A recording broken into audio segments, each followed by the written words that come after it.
ఏపీలో పోలీసులే రౌడీలుగా మారుతున్నారని విమర్శించారు మాజీ మంత్రి అంబటి రాంబాబు.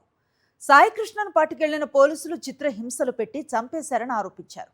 అంతేకాదు, ఎవిడెన్స్ లేకుండా చేసేందుకు సాయికృష్ణ డెడ్ బాడీని అర్ధరాత్రి కృష్ణలంక శ్మశాన వాటికకు తీసుకువెళ్లి బూడిద చేశారన్నారు. ఎన్నో లాకప్ డెప్త్ల గురించి విన్నామని, కానీ ఒక వ్యక్తిని పోలీసులే చంపేసి అతని శవాన్ని కూడా వాళ్లే దహనం చేసే ఆటవిక రాజ్యం ఏపీలో సాగుతోందన్నారు అంబటి రాంబాబు. గాదే సాయికృష్ణ అనేటువంటి ఒక వ్యక్తిని మే 9వ తారీఖున పోలీసులు పట్టుకెళ్లారు. చాలా దారుణం ఏంటంటే అతను చాలా చిత్రహింసలు పెట్టారు, చంపేశారు. చంపేశారా, ప్రమాదవశాత్తు చనిపోయాడా, అది పోలీసులకి తెలుసు. చంపేశారు. It's lockup death.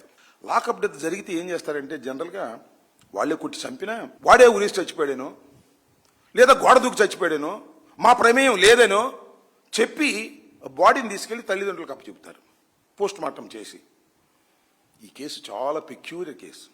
బాడీ లేదు, ఆ బాడీని వారే దహనం చేశారు, పోలీసు వారే. బాడీ ఉంటే ఆ బాడీని తీసుకువెళ్లి పోస్ట్ మార్టం చేస్తే ఎందుకు చనిపోయాడో అర్థమవుతుందనే ఉద్దేశంతో పోలీసులే ఆ డెడ్ బాడీని అతి జాగ్రత్తగా తీసుకువెళ్లారు. ఎలా తీసుకెళ్లారో తెలుసా? ముందు 2 వీలర్ మీద ముందు కానిస్టేబుల్ నడుపుతాడు, వెనక కానిస్టేబుల్ ఉంటాడు, మధ్యలో ఈ శవాన్ని పెట్టుకుని కృష్ణలంక శ్మశాన వాటికి తీసుకెళ్లారు.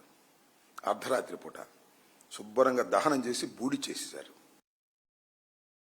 మరిన్ని అప్డేట్స్ కోసం ఛానల్ ను సబ్స్క్రైబ్ చేయండి. నోటిఫికేషన్స్ కోసం బెల్ ఐకాన్ పై క్లిక్ చేయండి.